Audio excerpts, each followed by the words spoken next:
होता है। और मैं तुम्हें 100% और अपने, अगर तुम मुझे कुछ मानते होगे, मैं भी बहुत बेवकूफ़, आज भी मेरे रिलेशन में, मेरे घर में कोई मुझे जानता है कि ये पढ़ाता है, सुनता है कि ये पढ़ाता है, तो सबसे पहले सरप्राइज होता है कि ये क्या पढ़ा सकता है। इसको तो गिनती नहीं आता था 10वीं तक, इसको तो टेबल नहीं आता था, 18 का पहाड़ा इसको 11वीं तक नहीं आता था, ये क्या पढ़ा सकता है।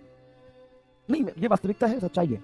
जो भी मेरे रिलेशन में, घर में फूफा जी, मौसा जी, ताऊ जी जब सुनते हैं कभी पहली बार कि अच्छा ये पढ़ाता है, तो ये पढ़ाता है, ये तो कभी स्कूल ही नहीं गया, स्कूल के बहाने ये साला तो रिलेशन खेलता था, कभी हाथ तोड़ के मामा क्या भागता था, कभी पैर तोड़ के मौसी क्या भागता था, कभी हुड्डी फोड़ के चाची क्या भाग जाता था, ये क्या पढ़ाता होगा। भविष्य खतरे में है लोगों का, और ये जेन्यून बता रहा हूं मैं, उनको जेन्यूनली सरप्राइज होता है। तो भाई जब मेरे जैसा गधा इंसान भी तुम्हारा जीवन में कुछ कर सकता है, तुम तो फिर भी तुम्हारी बुद्धि तेज है थोड़ी। तो मैं बस इतना कह रहा हूँ, बस इतना कह रहा हूँ, ये सच है, ये सच है। मैं इतना कह रहा हूँ कि देख, मुझे नहीं पता कि यकीन बैच में आने के बाद तेरा 100% सिलेक्शन हो जाएगा कि नहीं हो जाएगा, क्योंकि कंपटीशन बहुत ज्यादा है। यकीन बैच में ही लाखों बच्चे हैं।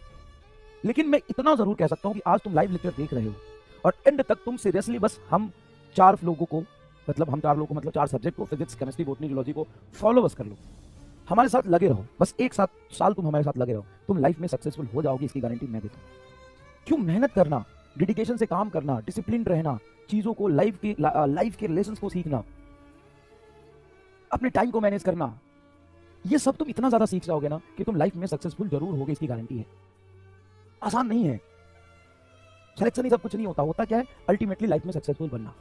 और ये यकीन बैच सिलेक्शन जो देता है वो तो देता ही है, साथ में हर साल लाखों लोगों को लाइफ में सक्सेसफुल बनाता है, और तुम बनोगे, और तुम बनोगे।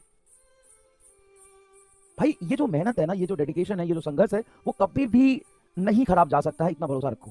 कभी हो ही नहीं सकता कि वो बेकार चला जाए। हाँ, हो सकता है कि डेल्टा टी कभी थोड़ा ज्यादा हो, कभी कम हो, ये दुनिया गोल है। तुम्हारा किया हुआ काम तुम तक वापस जरूर आएगा, कब आएगा पता नहीं, लेकिन आएगा। तुम बहुत छोटे एज में घबराओ मत, जीवन का लड़ाई ना बहुत लंबा है, बहुत बड़ा दंगल है ये। डॉक्टर बन के ही कोई 100% सक्सेसफुल नहीं हो जाता, और डॉक्टर नहीं बन के कोई 100% फेल नहीं हो जाता। तुम्हारी ये जो मेहनत है, डेडिकेशन है और संघर्ष है, लगातार फोकस होकर जो तुम सेक्रीफाइस कर रहे हो, पढ़ाई कर रहे हो ना भाई, ये ऐसे बेकार नहीं जाएगा, इसका तुम्हें रिजल्ट मिलेगा। वो सिर्फ एक एग्जाम तुम्हारे मेहनत को, संघर्ष को, डेडिकेशन को डिसाइड नहीं कर सकता है। क्या होता है, बहुत अच्छे पढ़ने वाले लोग एग्जाम क्वालिफाई करके कॉलेज जाके पहले छोड़ देते हैं, फिर लाइफ में और बड़ा कुछ कर लेते हैं। तो जरूरी नहीं है, अब जरूरी नहीं कि स्टेज में तुम्हारा, बस तुम लर्निंग एटीट्यूड के साथ मेहनत करते रहो, और मेहनत करते करते ना एक समय लगता है, आपको पेशेंस रखना पड़ेगा। बहुत जल्दी बहुत सरप्राइजिंग रिजल्ट अगर मिलने लगता तो बहुत सारे लोग लाइन में हैं, 10 दिन पढ़ के, 20 दिन पढ़ के कोई भी कुछ भी बन जाता, फिर तो समय लगता है। समझ में आया कि नहीं आया। और फैमिली वाले का प्रेशर नहीं है, वो चिंता है तुम्हारे लिए, वो सोचते हैं, क्योंकि वो देख रहे हैं रियलिटी, लाइफ में अगर आप सक्सेसफुल नहीं होंगे तो क्या हालत होगी आपकी, वो रियलिटी देख रहे हैं, इसलिए आप पे प्रेशर बनाते हैं। नहीं तो उनको भी पता है कि एक बार तुम सक्सेसफुल हो जाओगे तो उनको टेस्ट में देखोगे। तो घर वालों का कंसर्न जेन्यून है। जैसे टीचर तुमको यहाँ डांट देता है तो कई लोगों को बुरा लग जाता है, बहुत खराब बोलते हो। हाँ, मैं बहुत खराब बोलता हूँ, कोई दिक्कत नहीं मुझे, मैं बहुत खराब बोलता हूँ। मुझे 10 बच्चे सुनने वाले हैं और वो मानते हैं कि सर हमारे लिए अच्छा सोच रहे हैं, बस बहुत है। 4 लोगों को लगता है कि मैं खराब बोलता हूँ और तो दिक्कत है तो चले जाओ। उसी तरीके से घर वाले भी आपके लिए ही सोचते हैं, आपके लिए कंसर्न रखते हैं। ठीक है, चलो।